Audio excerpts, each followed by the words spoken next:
ଆଜିଠାରୁ 5 ଦିନ ଧରି ରାଜ୍ୟରେ ପ୍ରବଳ ବର୍ଷା। 3 ଜିଲ୍ଲାକୁ ଅରେଞ୍ଜ ୱାର୍ଣ୍ଣିଂ। ଓଡ଼ିଶାରେ ପୁଣି ସକ୍ରିୟ ହୋଇଛି ବର୍ଷା।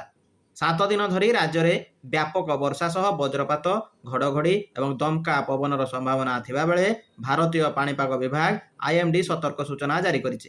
ବିଶେଷ କରି ଆଜିଠାରୁ 17 ତାରିଖ ମଧ୍ୟରେ ବର୍ଷାର ପ୍ରକୋପ ଅଧିକ ରହିବ ବୋଲି ପୂର୍ବାନୁମାନ କରାଯାଇଛି। ଏଥିପାଇଁ କନ୍ଧମାଳ, କେନ୍ଦ୍ରାପଡ଼ା ଓ ଗଜପତି ଜିଲ୍ଲାକୁ ଅରେଞ୍ଜ ୱାର୍ଣ୍ଣିଂ ଜାରି ହୋଇଥିବା ବେଳେ ଅନେକ ଜିଲ୍ଲାକୁ ୟେଲୋ ୱାର୍ଣ୍ଣିଂ ଜାରି କରାଯାଇଛି। ସେହିପରି ଆଜି କେନ୍ଦ୍ରାପଡ଼ା ଓ ଗଜପତିରେ ମଧ୍ୟ ଅତି ପ୍ରବଳ ବର୍ଷା ହେବାର ସମ୍ଭାବନା ରହିଛି। ଏହାସହ ବାଲେଶ୍ୱର, ଭଦ୍ରକ, ଯାଜପୁର, କଟକ, ମୟୂରଭଞ୍ଜ, କେନ୍ଦୁଝର, ଜଗତସିଂହପୁର, ସୁନ୍ଦରଗଡ଼, କଳାହାଣ୍ଡି, ରାୟଗଡ଼ା, ଗଞ୍ଜାମ, ବଲାଙ୍ଗୀର, ବୌଦ୍ଧ, ସୁବର୍ଣ୍ଣପୁର ଓ ନୟାଗଡ଼ ସମେତ ବହୁ ଜିଲ୍ଲାରେ ଭାରୀ ବର୍ଷା ସହ ବଜ୍ରପାତ ଓ ଘଣ୍ଟା ପ୍ରତି 30ରୁ 40 କିଲୋମିଟର ବେଗରେ ଝଟକା ପବନ ବହିବାର ସମ୍ଭାବନା ରହିଛି।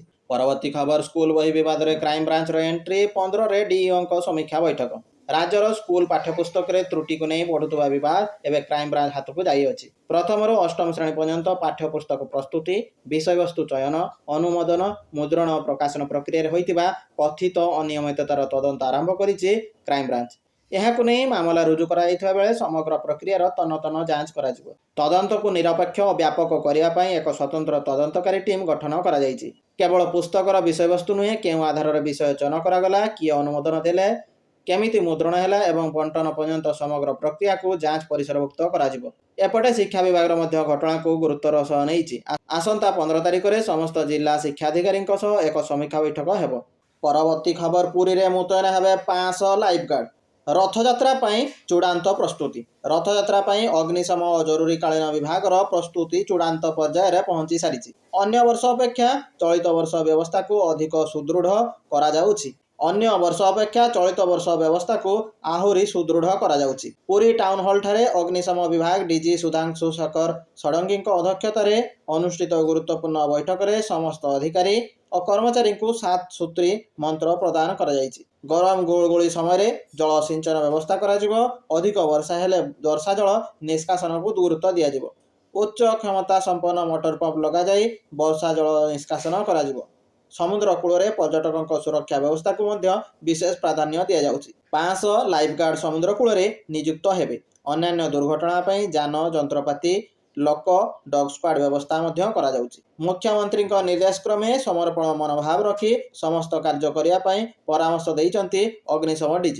ପରବର୍ତ୍ତୀ ଖବର, ଖୁବ୍ ଶୀଘ୍ର ସ୍ୱାସ୍ଥ୍ୟ ବିଭାଗରେ ନୂତନ ବୈଷୟିକ ପଦବୀ ନିଯୁକ୍ତି।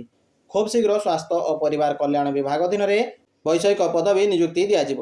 ଔଷଧ ସେବନ ଓ ବିତରଣ ବ୍ୟବସ୍ଥା ପାଇଁ ନୂତନ 1108 ଫାର୍ମାସିଷ୍ଟ ଅଧିକାରୀଙ୍କ ପଦବୀ, ଆଖି ସ୍ୱାସ୍ଥ୍ୟର ଯତ୍ନ ପାଇଁ 238 ଆପ୍ଥାଲମିକ ଅଫିସର ଏବଂ ରୋଗର ଠିକ୍ ଚିହ୍ନଟ ଓ ପରୀକ୍ଷଣ ପ୍ରକ୍ରିୟା ନିମନ୍ତେ 380 ମେଡିକାଲ ଲ୍ୟାବ୍ ଟେକ୍ନିସିଆନ ପଦବୀରେ ନିଯୁକ୍ତି ନିମନ୍ତେ ପଦକ୍ଷେପ ଗ୍ରହଣ କରାଯାଉଛି। ଏହି ପଦବୀଗୁଡ଼ିକୁ ଅର୍ଥ ବିଭାଗର ମଞ୍ଜୁରୀ ମିଳିସାରିଛି। ପରବର୍ତ୍ତୀ ଖବର, କେନ୍ଦୁପତ୍ର ତଳାଳୀଙ୍କ ପାଇଁ ମୁଖ୍ୟମନ୍ତ୍ରୀ ମୋହନ ମାଝୀଙ୍କ ବଡ଼ ଘୋଷଣା।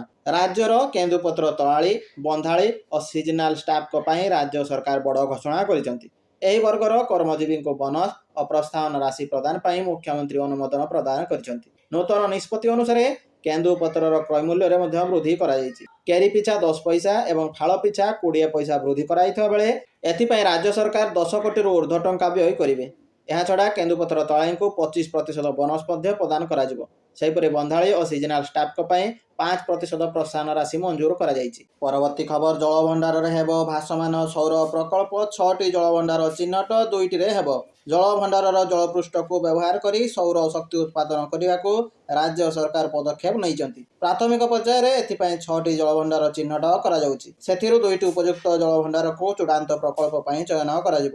ଏଥିପାଇଁ ଚୟନ କରାଯାଇଥିବା ଜଳଭଣ୍ଡାରଗୁଡ଼ିକ ହେଉଛି ଗଜପତିର ହରଭଙ୍ଗୀ, ଗଞ୍ଜାମର ସରଡ଼ା, ଢେଙ୍କାନାଳର ରାମିଆଳ, ଅନୁଗୁଳର ଡେରଜାଙ୍ଗ, ବରଗଡ଼ର ଝାରବନ୍ଧ, ଦେବଗଡ଼ର ଗହିରା। ଜଳ ସମ୍ପଦ ବିଭାଗର ମୁଖ୍ୟ ଯନ୍ତ୍ରୀଙ୍କ କାର୍ଯ୍ୟାଳୟ ସୂଚନା ଅନୁସାରେ ଭାସମାନ ସୌର ପ୍ରକଳ୍ପ ନିମନ୍ତେ ଉପଯୁକ୍ତ ଜଳାଶୟ ଚୟନ କରିବା ପାଇଁ ଖୁବ୍ ଶୀଘ୍ର ଅଧିକାରୀମାନଙ୍କର ଏକ ଟିମ୍ ଏହି ଡ୍ୟାମ୍‌ଗୁଡ଼ିକୁ ପରିଦର୍ଶନ କରିବେ। ପରବର୍ତ୍ତୀ ଖବର, ଆସନ୍ତା 19 ତାରିଖରେ ହେବ ଶ୍ରୀମନ୍ଦିରର ରତ୍ନଭଣ୍ଡାରର ଗଣତି। ରତ୍ନଭଣ୍ଡାର ଗଣତି ପାଇଁ ନୂଆ ତାରିଖ ଘୋଷଣା ହୋଇଛି। ଜୁଲାଇ 19ରେ ଗଣା ହେବ ମହାପ୍ରଭୁଙ୍କ ଗହଣା। ଗତ ମେ 23 ତାରିଖରୁ ଶ୍ରୀମନ୍ଦିର ରତ୍ନଭଣ୍ଡାର ସୁନା ଗହଣା ମୂଲ୍ୟବାନ ଜିନିଷ ଗଣତି ବନ୍ଦ ରହିଛି। ଏବେ ସ୍ନାନ ପୂର୍ଣ୍ଣିମା ସମୟରେ ମହାପ୍ରଭୁଙ୍କ ଶ୍ରୀଅଙ୍ଗରୁ ଓହ୍ଲାଇଥିବା ଗହଣାଗୁଡ଼ିକୁ ଆସନ୍ତା 19 ତାରିଖରେ ଗଣାଯିବ। ଏହି ଗଣତି କାର୍ଯ୍ୟ କେବଳ ଗୋଟିଏ ଦିନ ପାଇଁ ହେବ। ରାଜ୍ୟ ସରକାରଙ୍କ SOP ଅନୁସାରେ ଏହି ଗଣତି କରାଯିବ। ତେବେ ଭିତର ରତ୍ନଭଣ୍ଡାରରେ ଥିବା ବାକି ସବୁ ଗହଣାର ଗଣତି କେବେ ହେବ ତାହା ପରେ ଜଣାପଡ଼ିବ ଏବଂ ତାକୁ ଜଣାଇ ଦିଆଯିବ। ପରବର୍ତ୍ତୀ ଖବର ଅନୁଷ୍ଠିତ ହେଲା ଅନ୍ତର୍ଜାତୀୟ ଅଲିଉଡ୍ ଫିଲ୍ମ ଫେଷ୍ଟିଭାଲ। ଭୁବନେଶ୍ୱର ସ୍ଥିତ ଜୟଦେବ ଭବନଠାରେ ଅନୁଷ୍ଠିତ ଅଲିଉଡ୍ ଅନ୍ତର୍ଜାତୀୟ ଫିଲ୍ମ ଫେଷ୍ଟିଭାଲ ଅବସରରେ ସାରା ଭାରତର ଅନେକ ଫିଲ୍ମ ପ୍ରଯୋଜକ, ନିର୍ଦ୍ଦେଶକ, best concept creator, screen play ଅଭିନେତା, ଅଭିନେତ୍ରୀ, କାହାଣୀକାର, ସିନେମାଟୋଗ୍ରାଫର, ମେକଅପ୍ ଆର୍ଟିଷ୍ଟ ଆଦି ଅନେକ କଳାକାର ଏକତ୍ରିତ ହୋଇଥିଲେ। ବିଭିନ୍ନ ବର୍ଗରେ ସର୍ବୋତ୍ତମ ଘୋଷଣା ହୋଇଥିବା କଳାକାର ଟେକ୍ନିସିଆନମାନଙ୍କୁ ସମ୍ମାନିତ କରିବା ସହିତ 70 ଜଣଙ୍କୁ ପୁରସ୍କାର ପ୍ରଦାନ କରାଯାଇଥିଲା।